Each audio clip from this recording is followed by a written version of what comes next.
Class 9th का हम लोग देख रहे हैं पॉलिटिकल साइंस का वर्किंग इंस्टीट्यूशन का पार्ट 4 और अंतिम पार्ट देख रहे हैं। तो इसमें हम लोग ऑलरेडी डिस्कस कर चुके हैं कि जो परमानेंट एग्जीक्यूटिव है और सिविल सर्विसेज है उसको कौन अपॉइंट करता है। तो ये सब सारा कुछ देख चुके हैं। तो यहाँ पर अब हम लोग देखें कि प्राइम मिनिस्टर जो है के बारे में कि president appoint the prime minister. अब यहाँ पर जो प्रेसिडेंट है राष्ट्रपति और जो है वो प्राइम मिनिस्टर प्रधानमंत्री को अपॉइंट करता है। तो इसके बारे में जो कॉन्स्टिट्यूशंस है इसमें डिस्कस दिया गया है पूरे पावर का आर्टिकल 74 से लेकर 78 तक। इसमें ये चर्चा किया है कि कितना कैबिनेट मिनिस्टर होगा, कौन प्राइम मिनिस्टर होगा, प्राइम मिनिस्टर को क्या होना चाहिए। तो president appoints the prime minister and on the advice of prime minister other ministers are appointed by the president.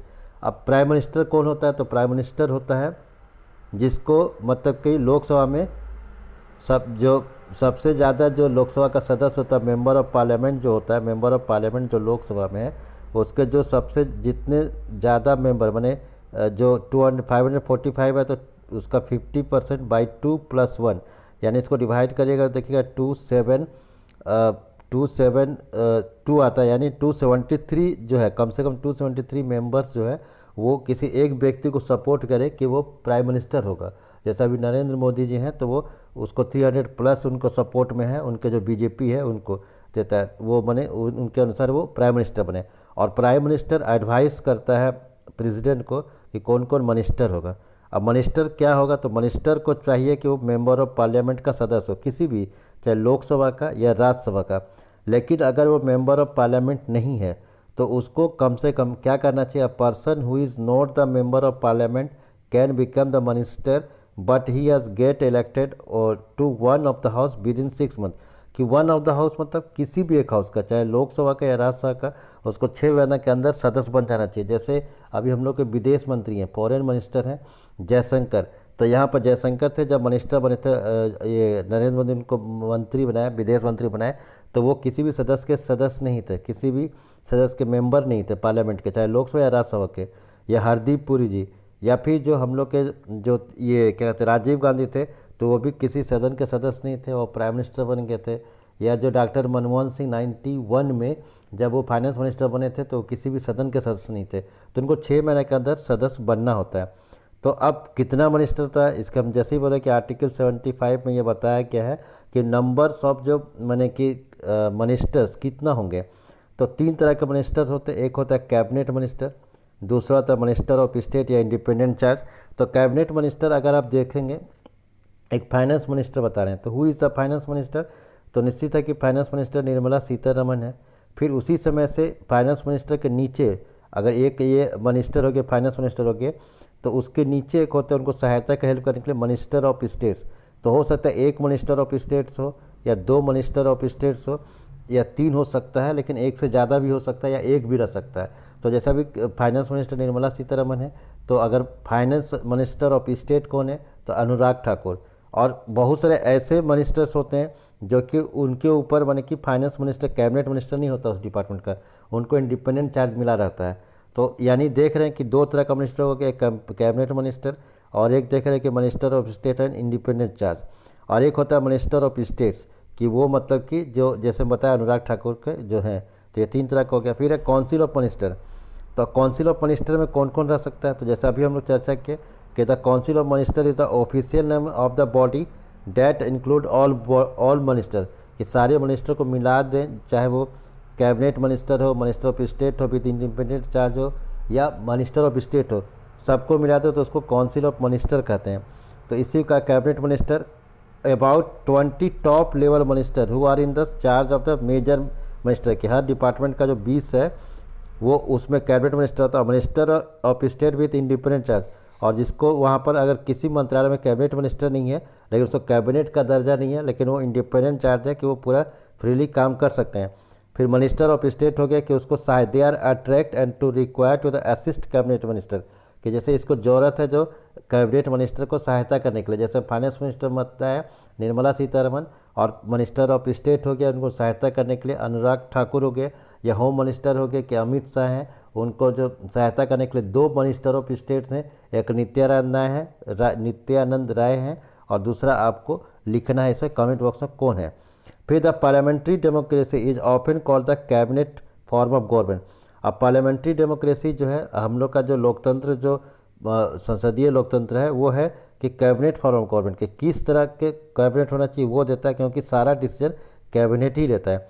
फिर कलेक्टिव रिस्पॉन्सिबिलिटी, अगर मिनिस्टर कोई अलग अलग व्यू हो सकता है कि बहुत सारे मिनिस्टर्स हैं तो अपना अलग व्यू हो सकता है, लेकिन सबको everyone has to own to be every decision for the cabinet, किस कोई भी डिसीजन लिया जाए तो कैबिनेट का डिसीजन माना जाएगा।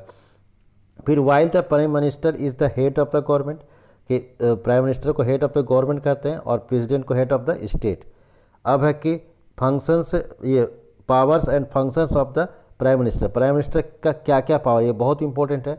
तो सरकार का हेड होता है, minister are appointed on the advice of prime minister, ये प्राइम मिनिस्टर कि जो भी मंत्री का ये अपॉइंटमेंट होता है तो प्राइम मिनिस्टर के निर्देश पर ही होता है या परामर्श पर ही होता है। Distribution and redistribution of the work of minister, कौन जो मिनिस्टर है कौन सा मंत्रालय का मिनिस्टर बनेगा तो वो भी तय करता है प्रधानमंत्री या prime minister. He can dismiss the minister, किसी मिनिस्टर को हटा सकता है।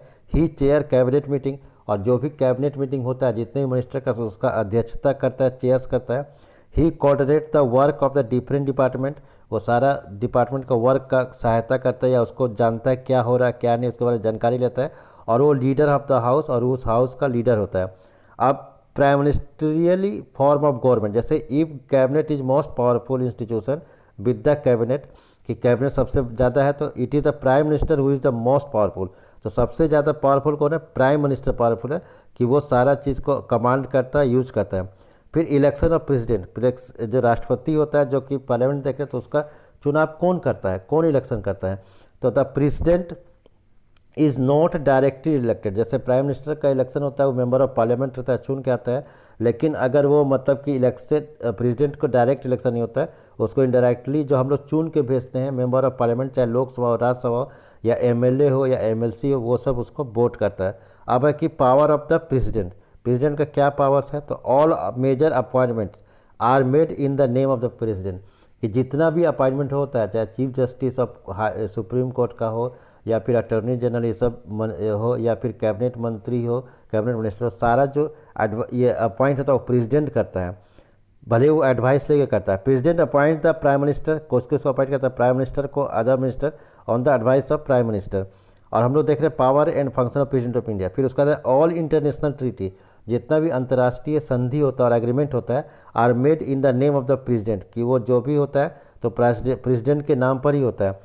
फिर अब bill pass by the parliament become a law, जैसे आपने देखा कि मंडल कमीशन का कानून तभी बनता है जो प्रेसिडेंट उसमें साइन करते हैं।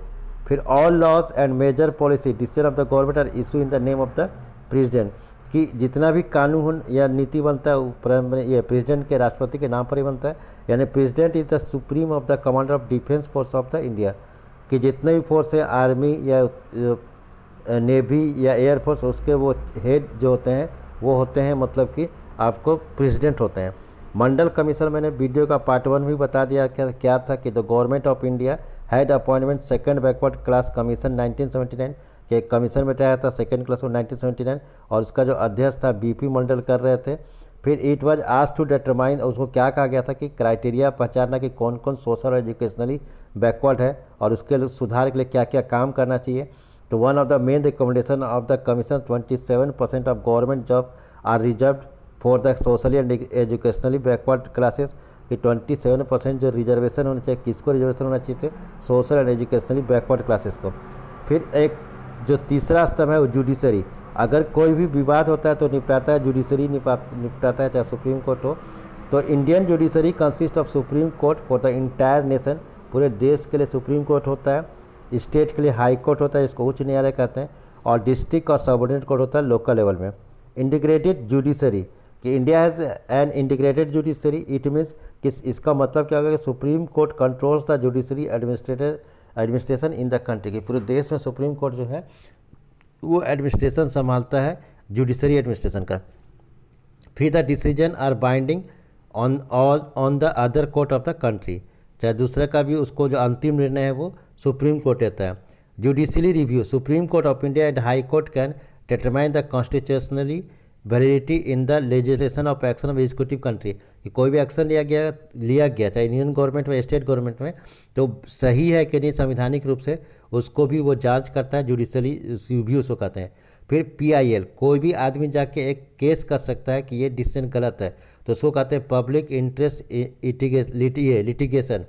तो कोर्ट्स है can give judgement and directive to protect public interest, कि कोई मैटर अगर पब्लिक इंटरेस्ट पर है तो उसको सुनवाई करता है। एनीवन, कोई भी कैन अप्रोच द कोर्ट, वो कोर्ट जा सकता है, ठीक है। If public interest is hurt by the, यार पब्लिक का इंटरेस्ट जो सरकार के द्वारा ये हर्ट किया गया।